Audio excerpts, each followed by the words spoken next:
Halo, selamat sore, selamat datang, dan selamat beribadah di GKI Taman Aries. Sebelum memulai ibadah, mari kita simak beberapa informasi kegiatan gereja berikut ini. Mari Bapak Ibu, Bapak Oma, kita bersekutu di dalam rindu, riang dalam usia indah, yang akan diadakan pada hari Jumat 14 Juni 2024 pukul 10 pagi. Persekutuan ini dapat diikuti secara onsite di gedung gereja maupun melalui YouTube. Ditunggu kehadiran Opa Oma ya.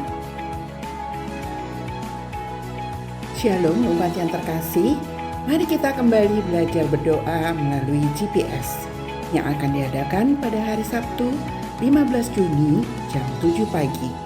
Pada episode kelima ini kita akan belajar berdoa bagi pertumbuhan gereja Tuhan yang akan dipandu oleh Pendeta Hizkia Anugrah Gunawan.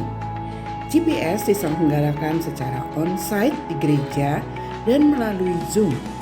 Mari kita bersekutu dan berdoa bersama dalam GPS, penuntun hidup di dalam Tuhan. GKI Taman Aries bekerjasama dengan Palang Merah Indonesia akan mengadakan aksi donor darah pada hari Minggu 23 Juni 2024 pukul 9 pagi sampai dengan pukul 12 siang. Bertempat di Klinik Pratama Karya Kasih. Mari Bapak Ibu, Saudara-saudari, kita berpartisipasi dalam aksi donor darah ini. Tuhan memberkati. Kelas katekisasi kembali dibuka, dimulai pada tanggal 5 Juli 2024 dan akan diadakan setiap hari Jumat pukul 19 secara onsite di ruang sekolah minggu lantai 2 GKI Taman Aries yang akan dibimbing oleh Pendeta Rinto Tambu Bolon dan Pendeta Hizkia Anugrah Gunawan. Persyaratan dan cara pendaftaran dapat dilihat di Warta Jemaat. Shalom adik-adik sekolah minggu yang terkasih, Sekolah Injil Buaran hadir kembali. Tahun ini akan diselenggarakan selama 2 hari, yakni tanggal 24 dan 25 Juni 2024 dengan tema Growing with Jesus. Kita akan melalui firman bersama Pendeta Grace Bustami dengan aktivitas dan games yang seru, dan akan ada kebersamaan ke Jakarta Birdland dan Samudra Ancol yang akan membuat liburanmu semakin bermanfaat dan berarti. Kontribusi per anak sebesar Rp75.000 dan batas pendaftaran tanggal 17 Juni 2024. Yuk adik-adik kelas 1 dan kelas 7, catat tanggalnya dan segera daftarkan dirimu ke guru kelas masing-masing ya. Beli baju baru di pasar minggu, dibelinya oleh Bu Sisil. Wahai adik-adik sekolah minggu, jangan lupa ikutan sil. Sampai jumpa adik-adik.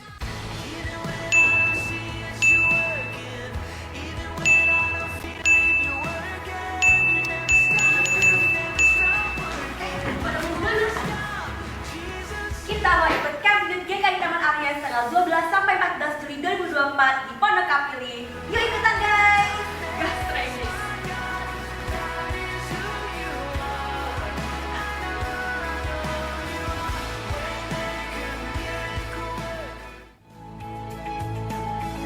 Demikian warta lisan hari ini. Keterangan selengkapnya dapat dilihat di Warta Jemaat. Mari kita siapkan hati untuk beribadah.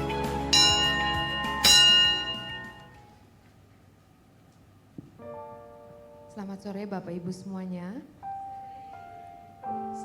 Sebelum kita mulai ibadah kita, bolehkah saya meminta Bapak Ibu berkenan untuk mengisi bangku-bangku yang ada di deretan depan ini, supaya kita lebih berkumpul. Bapak Ibu silakan, yang mau pindah ke depan, ini masih ada tempatnya. Terima kasih Bapak Ibu, biar kita bisa saling melihat ya.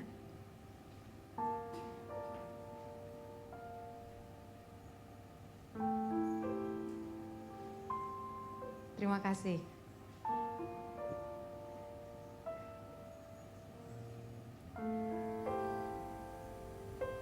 Baik. Mazmur 95 ayatnya yang ke-6 sampai ke-7 mengatakan, Masuklah, marilah kita sujud menyembah berlutut di hadapan Tuhan yang menjadikan kita.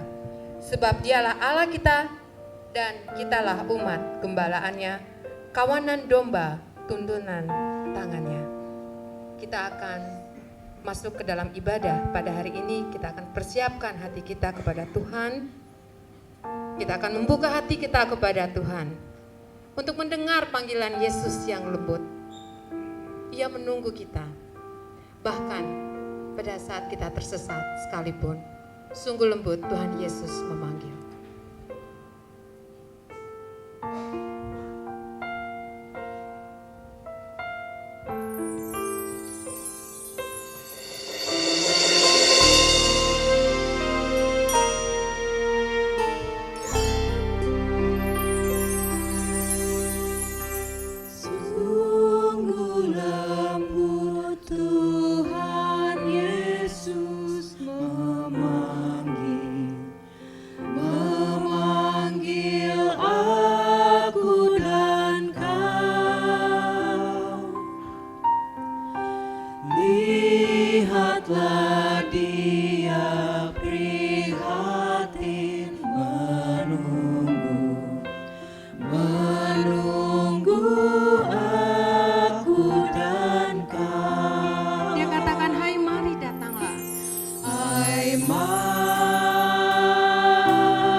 memanggil kita untuk masuk ke dalam satu kehidupan yang lebih baik apabila kita tinggal di dalamnya.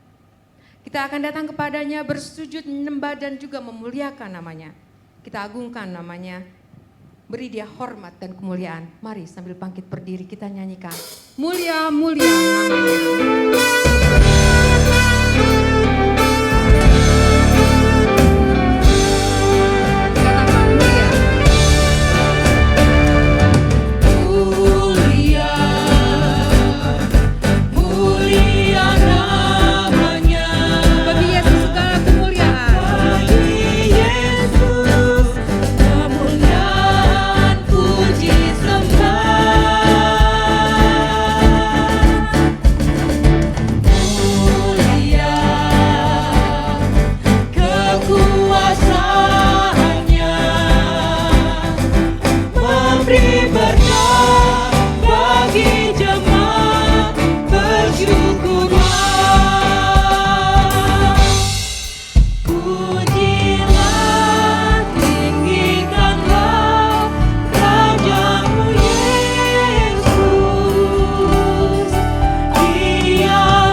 Ibadah kita sore ini kita dasari dengan pengakuan bahwa pertolongan kita adalah di dalam nama Tuhan yang menjadikan langit dan bumi. Salam bagi saudara-saudara yang datang dalam nama Tuhan, Tuhan beserta saudara-saudara. Dan beserta saudara juga. Silakan duduk, Bapak Ibu.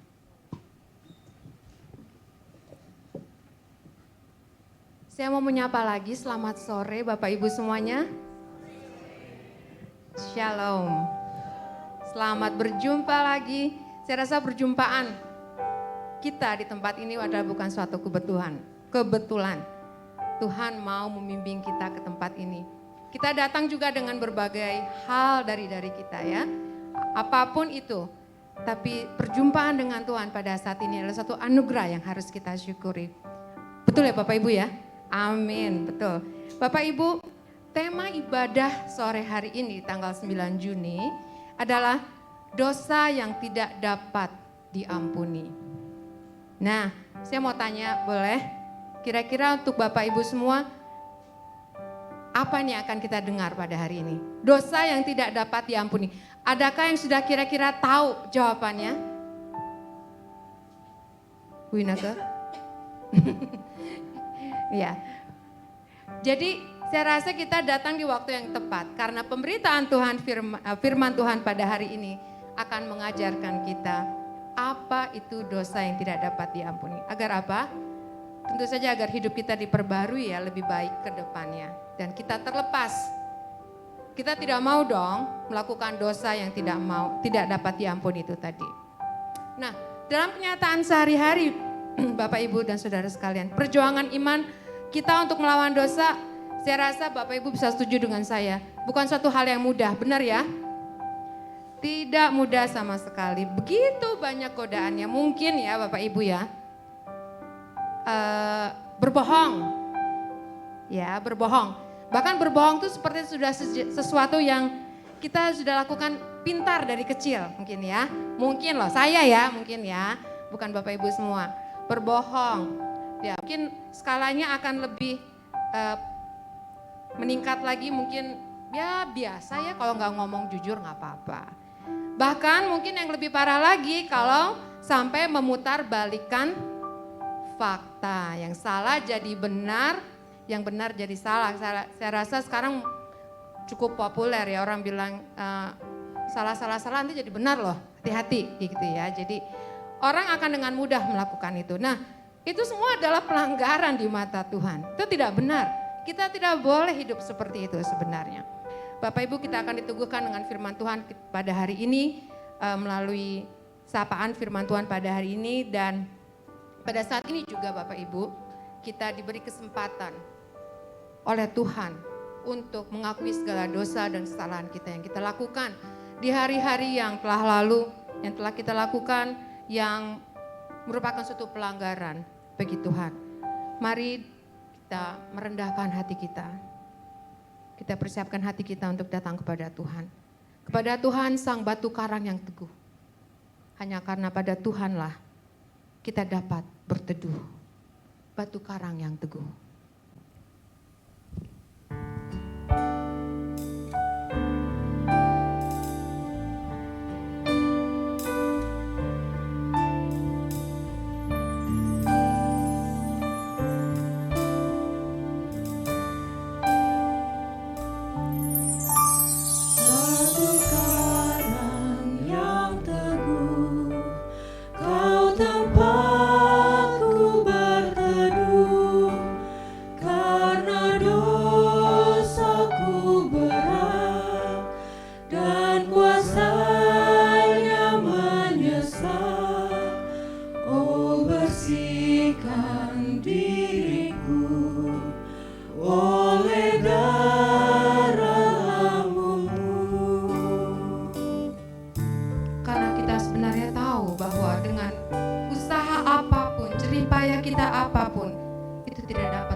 Kecuali oleh kurban keselamatan dari Tuhan.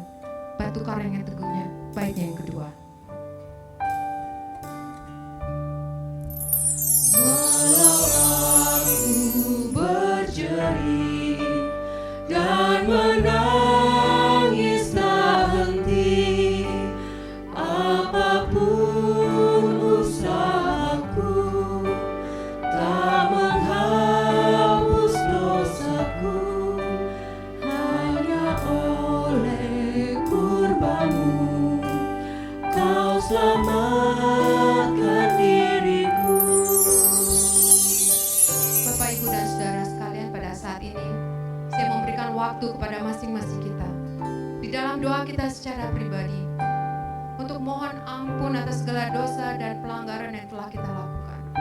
Bukalah diri saudara di hadapan Tuhan. Katakan, Tuhan, aku berdosa dan aku memohon pengampunan-Mu.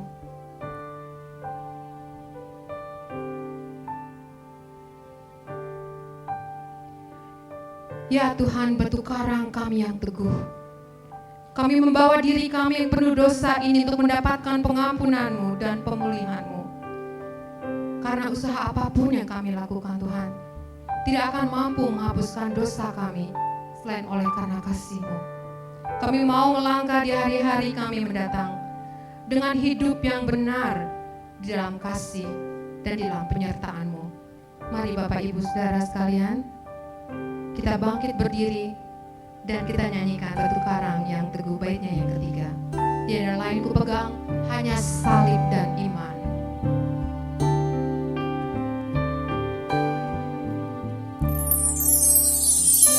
Tiada lain ku pegang, hanya salib dan iman.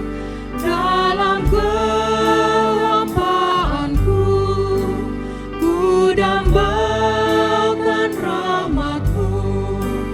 Tanpa Dikau Tuhanku, takkan hidup jiwaku.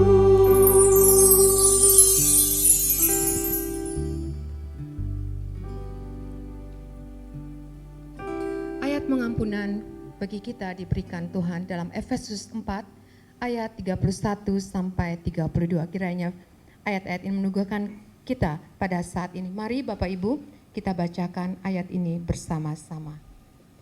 Segala kepahitan, kegeraman, kemarahan, kegaduhan, dan fitnah hendaklah dibuang dari antara kamu. Demikian pula segala kejahatan. Tetapi hendaklah kamu ramah seorang terhadap yang lain, penuh kasih mesra dan saling mengampuni, sebagaimana Allah di dalam Kristus telah mengampuni kamu. Kiranya damai dan pengampunan dosa Kristus beserta kita saat ini. Dan mari kita berikan salam damai. Bersukacitalah selalu.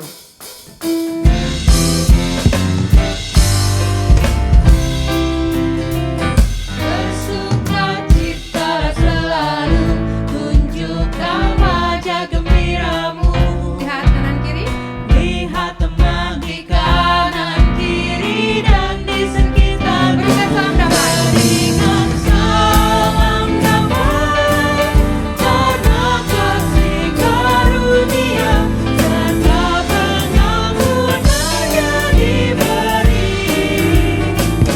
Hiduplah dalam damai, seorang dengan yang lain. Itu kehendak Tuhan bagimu. Sekali lagi kita nyanyikan ya. Bersukacita selalu, tunjukkan wajah gembiramu. Boleh lihat kanan kirinya. Lihat teman di kanan kiri dan di sekitarmu.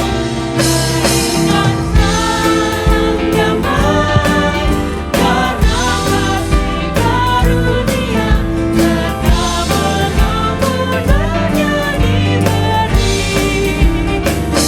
Hiduplah dalam damai, seorang dengan yang lain. Itu kehendak Tuhan bagimu. Puji Tuhan, sebagai umat yang telah diselamatkan, kita akan terus hidup benar dalam pimpinan Tuhan. Jalan hidup orang benar itu diterangi oleh cahaya firman Tuhan. Jalan hidup orang benar itu semakin terang hingga rembang tengah hari. Kita nyanyikan, jalan hidup orang benar.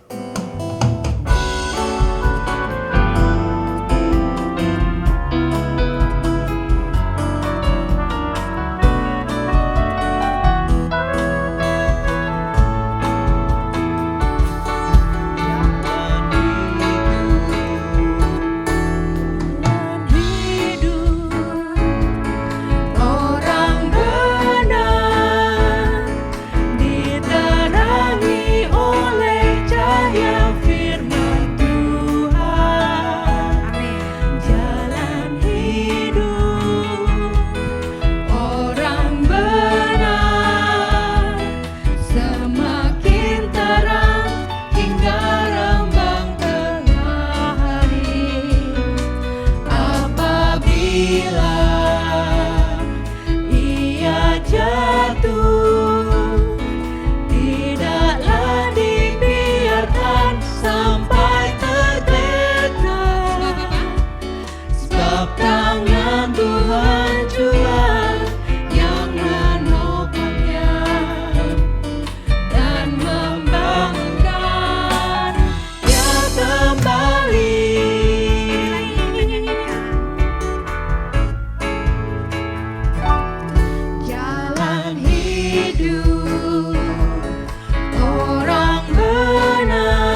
Kita akan memasuki pelayanan firman.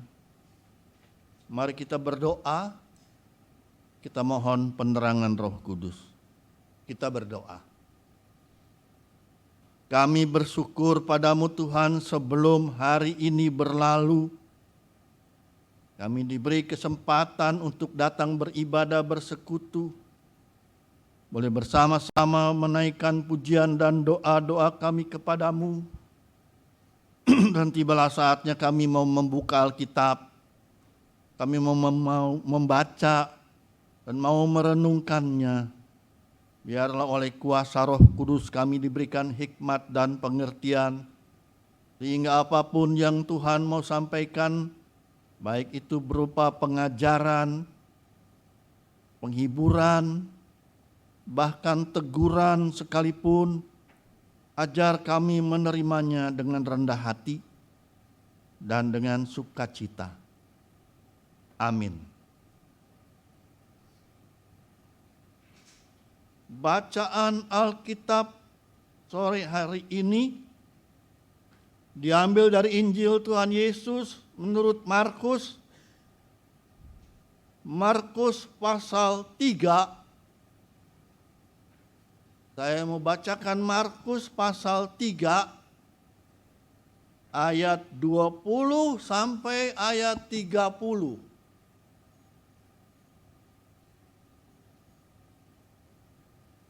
Yesus pulang ke rumah.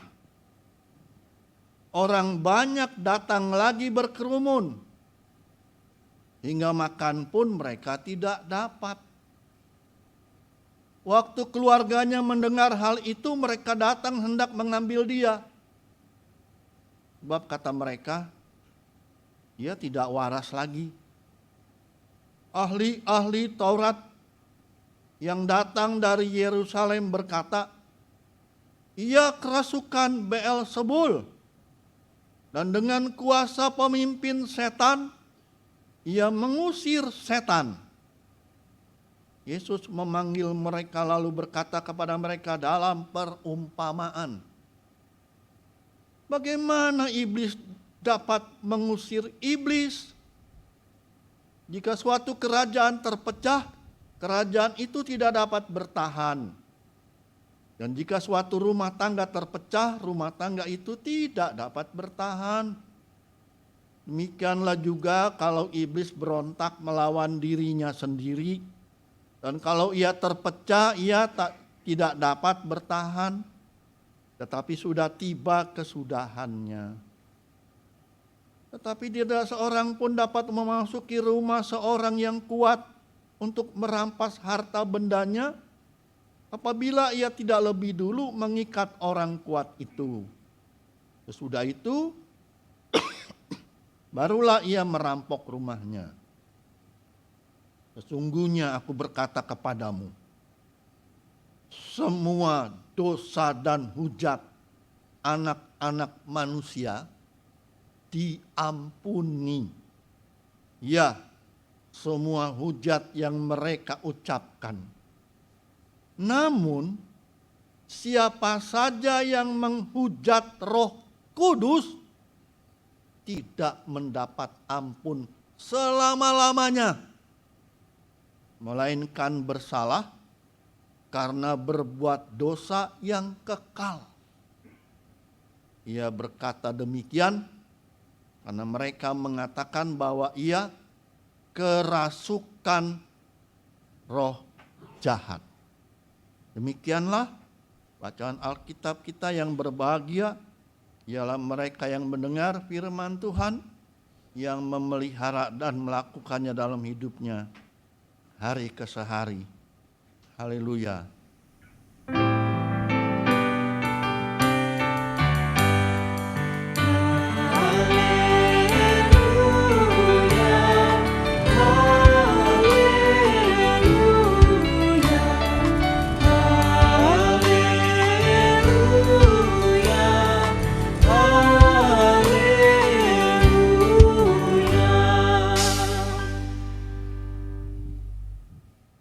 Selamat sore, saudara-saudara yang Tuhan kasihi. Tema kita sore ini apa? dosa yang tidak dapat diampuni. Kalau ada dosa yang tidak dapat diampuni, artinya ada dosa yang dapat diampuni. Yang kayak apa tuh dosa yang bisa diampuni, yang dapat diampuni? Tadi sudah disinggung-singgung ya, dosa-dosa kecil-kecilan lah. Ya. Ketika bohong, nyontek, nipu, itu kecil-kecilan. Ya, seperti orang kalau mencuri di kantor, ya 50.000 lah. Kecil kan? Kalau mencurinya menggelapkan uang 5 juta, besar enggak? Besar enggak 5 juta? Enggak katanya. Kalau 5M baru besar.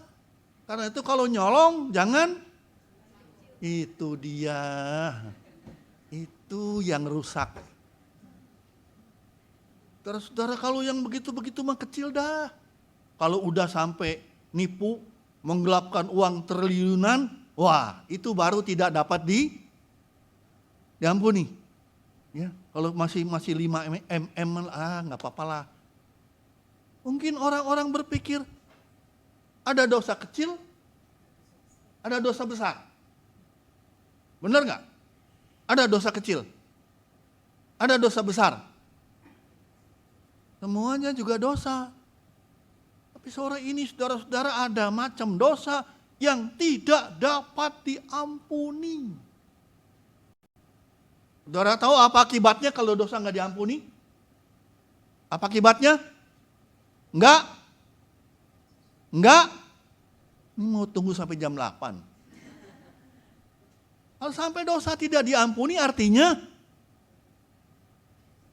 ini benar apa jam 8 ya? Tidak mendapat keselamatan. Nah, kalau minggu lalu saudara-saudara ikut kebaktian, minggu lalu itu tema khotbahnya apa? Masih ingat? Minggu lalu tema khotbahnya apa ya? Apa ya minggu lalu? Bu, jangan nyari dulu bu. Gue juga bisa. Sahabat yang sejati. Saudara-saudara pasti ingat ceritanya. Waktu Yesus dengan para murid melewati ladang gandum pada hari Sabat. Saking laparnya, nggak tahan lapar, karena mungkin bekal mereka habis, para murid memetik gandum dan memakannya. Itulah kesempatan buat orang Farisi. Orang Farisi ini ibaratnya udah kayak orang yang musuh bebuyutan banget tuh sama Yesus.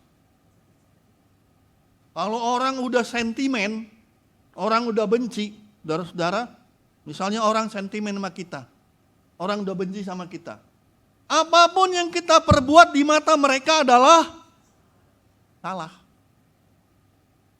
Yang benar aja dianggap salah, apalagi yang salah. Seperti itulah orang Farisi terhadap Yesus. Tuh, murid-muridmu memetik gandum, makan gandum pada hari Sabat. Orang Farisi itu orang yang paling kaku sama hukum. Orang-orang yang legalis. Memang ada dalam 10 perintah Allah, ingat dan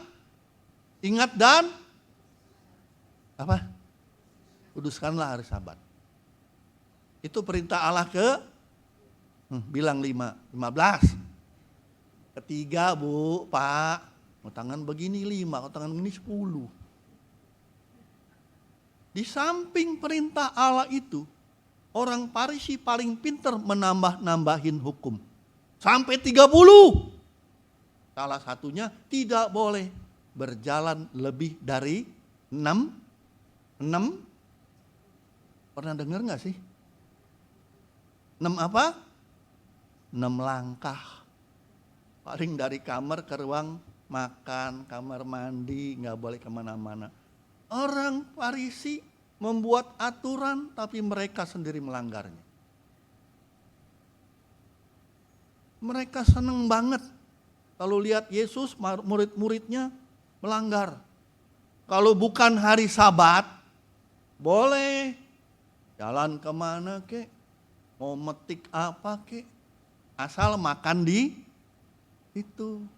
Jangan metik juga, makan juga, bawa pulang juga, itu nyolong.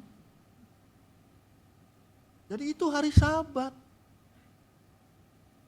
Jadi mereka mencari-cari kesalahan. Ketika Yesus juga masuk ke rumah ibadah, ada orang yang mati sebelah tangannya, tangan kanan apa kiri? Yang tangannya mati sebelah? Kanan apa kiri? Apa? Enggak disebut, jangan ngarang-ngarang kanan kiri. Mereka mau lihat nih, Yesus pada hari Sabat ngapain lagi nih? Berbuat salah apa lagi nih? Yesus mau mengingatkan. Sabat itu untuk manusia, bukan manusia untuk Sabat. Dasar dari semua karya, dasar dari pengajaran Yesus, didasarkan pada kasih Allah. Karena itulah Yesus melakukan itu berdasarkan kemanusiaan. Itu lebih penting. Saudara-saudara, kisah itu memberikan contoh. Itulah hujat. Apa tuh hujat? Hujat itu apa? Pernah dengar nggak apa itu hujat? Hujat itu kata-kata yang tidak baik. Hujat itu kata-kata yang tidak menghormati. Kata-kata yang tidak benar. Itu yang terjadi. Mereka menghujat Yesus. Mencari-cari kesalahan. Itu termasuk dosa yang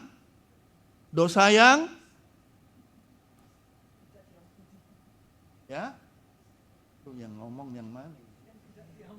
Dosa yang dapat diampuni.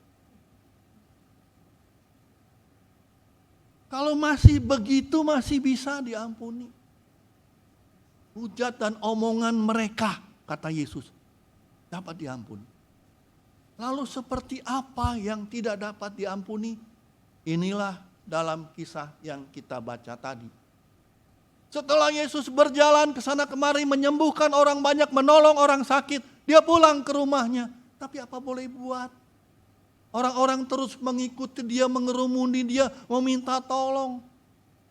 Sampai dikatakan dalam Alkitab, makan pun gak sempet. Tapi saudara-saudara, para ahli Taurat datang dari mana? Dari taman? Enggak, bukan Taman Aries, enggak ada ahli Taurat. Ahli Taurat datang dari mana tadi?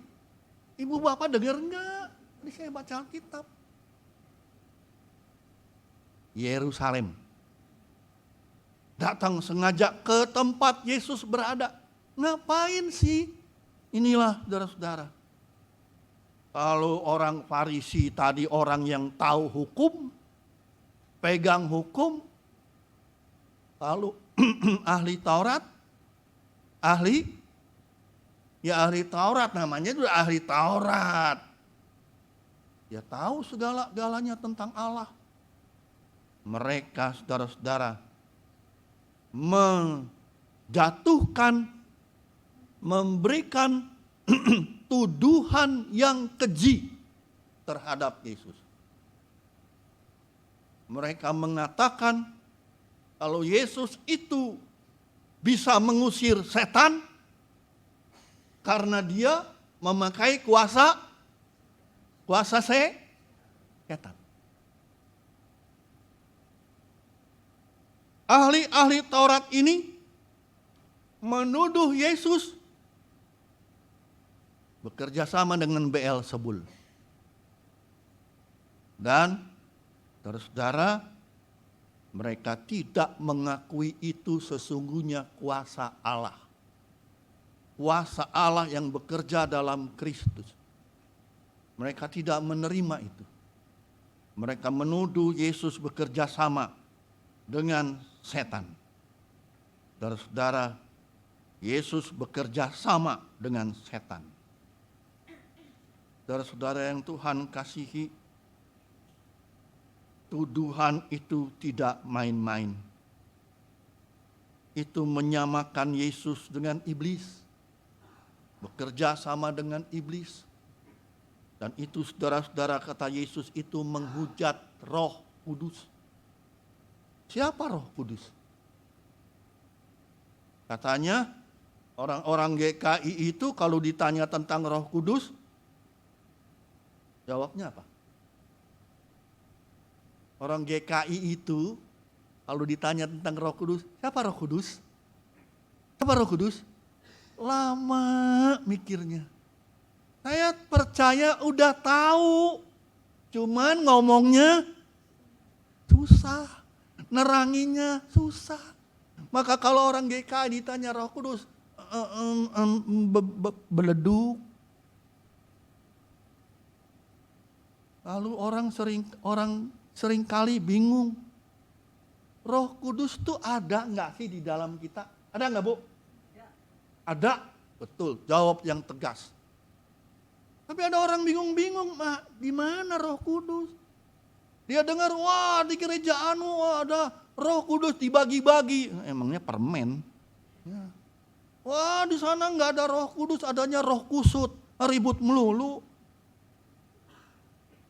Banyak orang terbingung-bingung mencari-cari Roh Kudus. Bapak Ibu pernah dengar saudara-saudara cerita tentang Nasarudin? Pernah dengar cerita tentang Nasarudin dengan keledainya? Si Udin. Nggak kenal sih.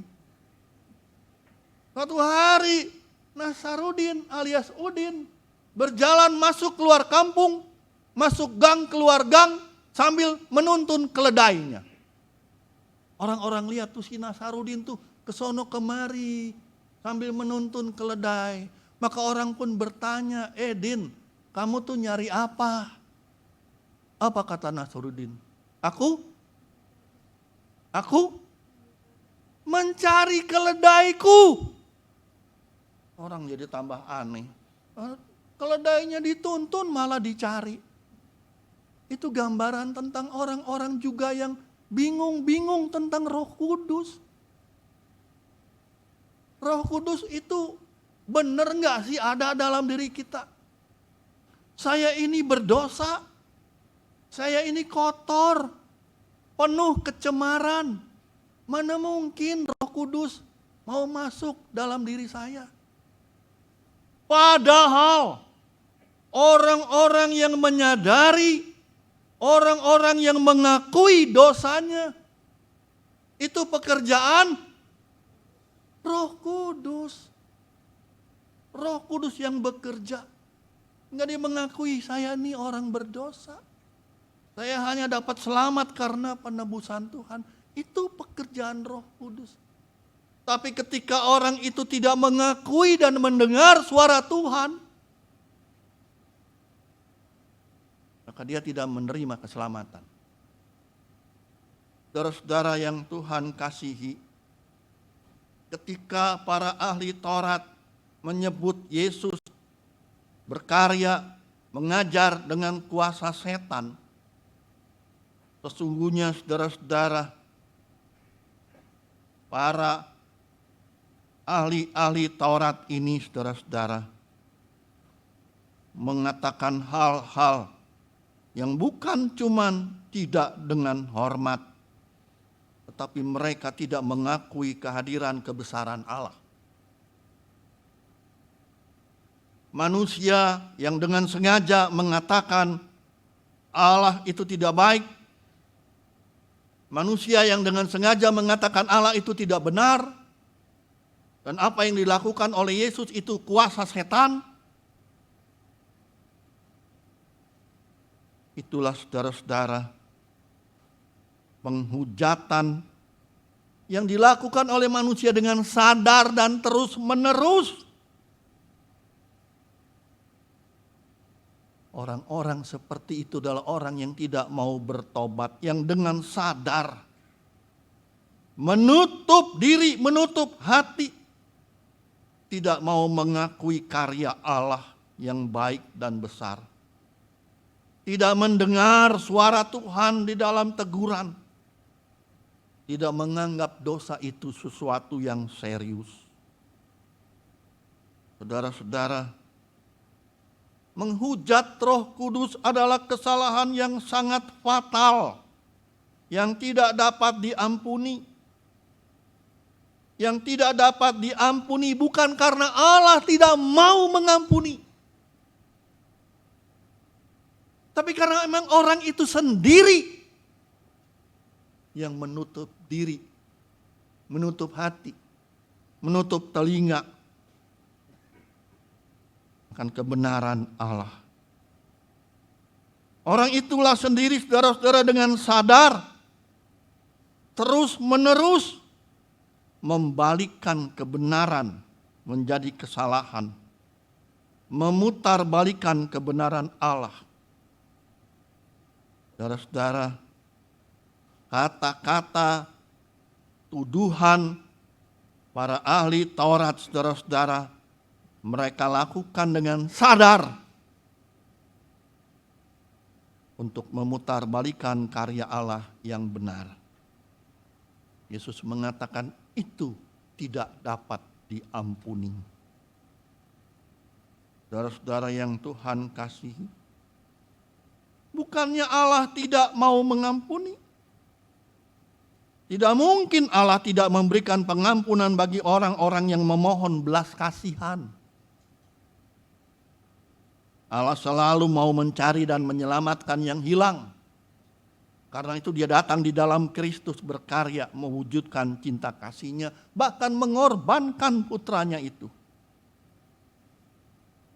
Saudara-saudara, tetapi manusia dapat saja menolaknya. Terhadap orang-orang yang menolak kebenaran Allah dan tidak mendengarkan dan mengakui kebesaran Allah, merekalah yang tidak mendapat pengampunan. Sebaliknya, orang-orang yang sangat takut akan dosa, orang-orang yang menyadari suara Allah yang memanggil, dia tidak akan terperangkap dalam sikap yang mengerikan melawan Allah, melawan Roh Kudus. Saudara-saudara yang Tuhan kasihi, almarhum Pendeta Eka Dharma Putra menjelaskan bahwa dosa yang tidak dapat diampuni itu adalah ketidaksediaan kita hidup dipimpin oleh Roh Kudus. Sesungguhnya Allah sendirilah, Roh Kuduslah yang bekerja, mau membimbing kita untuk hidup seturut dengan kehendak Tuhan. Dia menegur kita dengan berbagai cara, suaranya dengan lembut memanggil kita, saudara-saudara. Namun, jika kita tidak bersedia hidup dalam bimbingan Roh Kudus, maka itulah yang disebut dengan hujat dosa yang tak terampuni.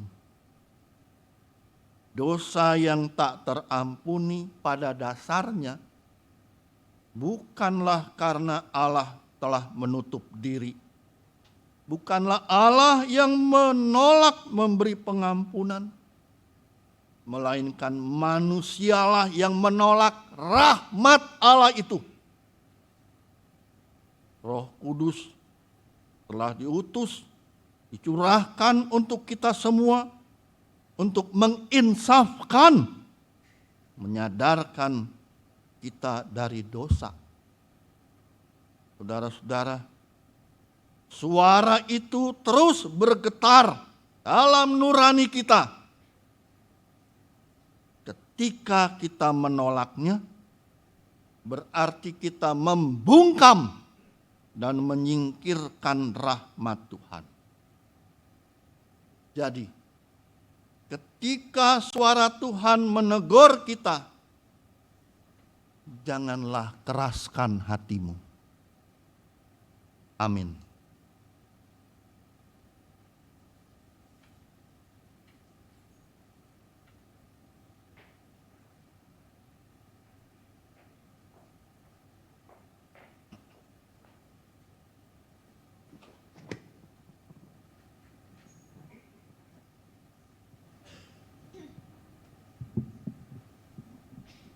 Bapak, Ibu, dan Saudara sekalian, melalui firman Tuhan hari ini, kita telah menemukan jawabannya. Apa itu dosa yang tidak dapat diampuni? Yaitu pada saat kita menghujat Roh Kudus dan kita menolak untuk hidup tanpa dipimpin oleh Roh Kudus. Oleh karena itu, kita harus bertekad untuk hidup dengan terus dipenuhi oleh Roh Kudus. Kita akan sampaikan tekad kita ini lewat pujian. Ya Yesus, ku berjanji.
Bapak, Ibu, Saudara yang dikasihi Tuhan Yesus Kristus, marilah kita dengan sikap sempurna bersama dengan umat Allah di masa lalu, masa kini, dan masa depan mengingat pengakuan pada baptisan kita menurut pengakuan iman rasuli.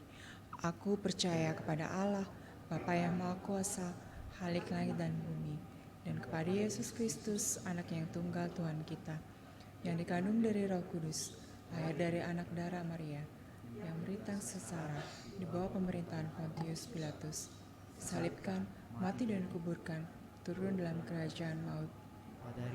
3. Bangkit pula dari antara orang mati, naik ke surga, duduk sebelah kanan Allah, Bapa yang Maha Kuasa. Sana ia akan datang untuk menghakimi orang yang hidup dan yang mati.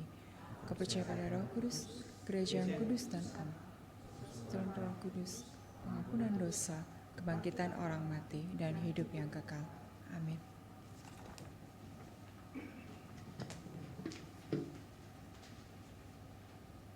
Kita menaikkan syafaat kita di dalam doa syafaat, kita berdoa. Syukur padamu ya Tuhan, Engkau tidak membiarkan kami terus terjerumus dalam jurang dosa. Engkau tidak membiarkan kami memiliki salah paham dan hal-hal yang tidak benar dalam mengimani Tuhan dengan karya-Mu dan dengan kebenaran-Mu. Jauhkanlah kami dari sikap menutup diri, menutup telinga akan suara-Mu yang memanggil kami dari keadaan sesat supaya kami hidup benar. Jauhkanlah kami Tuhan dari sikap dan perbuatan yang menjauhkan kami dari iman yang teguh kepadamu. Jangan biarkan kami salah mengartikan segala karya-Mu yang di dalam Kristus yang ditunjukkan oleh Roh Kudus. Kiranya firman-Mu membawa kami kembali kepadamu untuk kami membuka diri, mendengarkan suara-Mu. Terima kasih Bapa buat firman-Mu. Tolong kami dimampukan melawan segala hal yang tak berkenan kepadamu. Kiranya hidup kami sebagai pribadi, keluarga, gereja, dan masyarakat senantiasa menyatakan kebenaran-Mu. Bapa dalam Kristus yang penuh kuasa, kami juga membawa dalam doa ini keberadaan saudara-saudara kami yang dalam keadaan sakit maupun dalam kondisi pemulihan. Baik mereka yang di rumah maupun di rumah sakit. Kiranya dengan kuasa-Mu Tuhan yang bekerja lewat penanganan para dokter, para medis, pengobatan dan peralatan, mereka boleh mengalami kesembuhan dari Tuhan. Yang mengalami berbagai masalah-masalah dalam pekerjaan, dalam keluarga, dalam berbagai hal, Engkaulah kiranya menyentuh mereka dengan sentuhan kasih-Mu, hingga mereka mendapatkan jalan keluar dan mengalami hidup sejahtera di dalam kasih-Mu. Kami berdoa buat klinik Pratama Karya Kasih yang menjadi perpanjangan tangan Allah. Kiranya mereka boleh dipakai Tuhan untuk melayani jemaat dan warga sekitar dengan baik. Kami berdoa buat proses akreditasi yang sedang dijalani oleh klinik Pratama Karya Kasih supaya berjalan dengan baik dan mendapatkan akreditasi yang baik.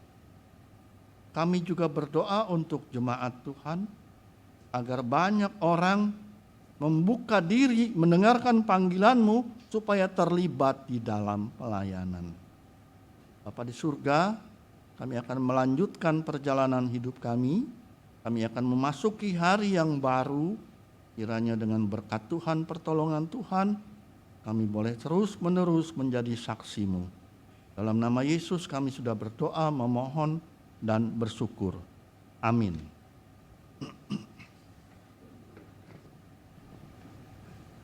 Pelayanan persembahan akan didasarkan pada firman Tuhan yang diambil dari Mazmur 86 ayatnya yang ke-12 sampai ke-13. Aku hendak bersyukur kepadamu ya Tuhan Allahku dengan segenap hatiku dan memuliakan nama-Mu untuk selama-lamanya. Sebab besarlah kasih setia-Mu kepadaku dan Engkau telah melepaskan nyawaku dari lubuk dunia orang mati. Kita mensyukuri berkat Tuhan yang begitu banyaknya yang telah diberikan kepada kita. Tuhan betapa banyaknya.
Mari kita berdoa.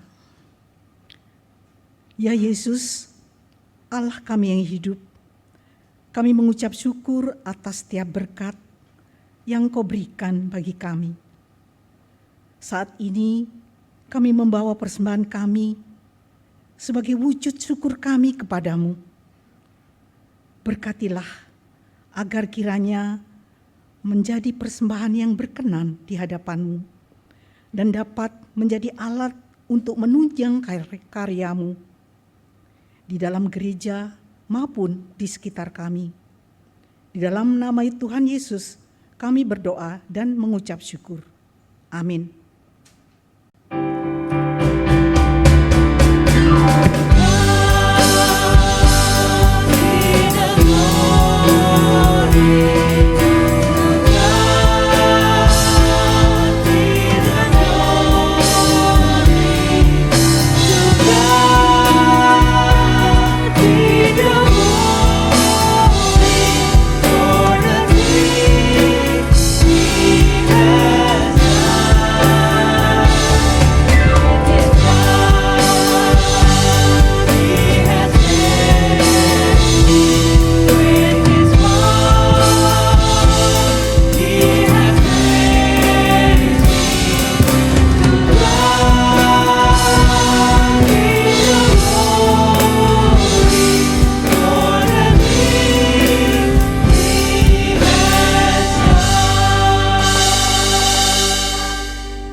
Tuhan memberkati engkau dan melindungi engkau. Tuhan menyinari engkau dengan wajah-Nya dan memberi engkau kasih karunia. Tuhan menghadapkan wajah-Nya kepadamu dan memberi engkau damai sejahtera. Haleluya. Amin. Maka pergilah sebab kita diutus. Syukur kepada Allah.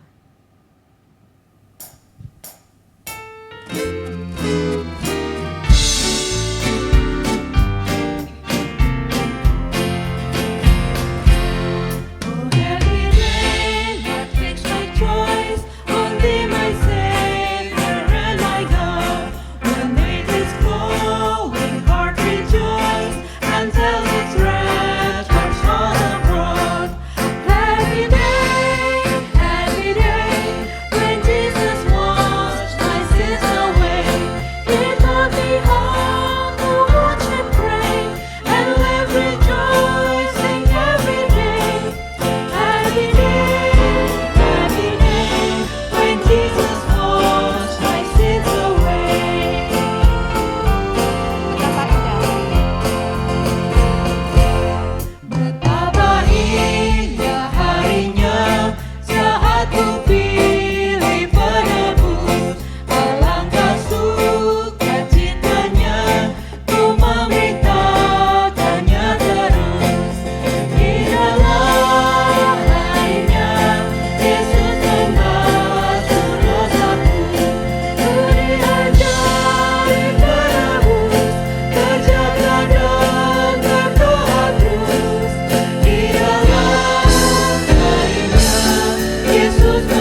Bapak Ibu dan saudara sekalian, ibadah telah usai dan kita akan pulang untuk terus menghidupi firman Tuhan dan menjadi saksinya dimanapun kita berada. Jangan lupa Bapak Ibu, di teras gereja ada ruang komunal, kita bisa mampir untuk saling bertegur sapa di sana. Dan sampai berjumpa lagi di ibadah selanjutnya. Tuhan Yesus memberkati.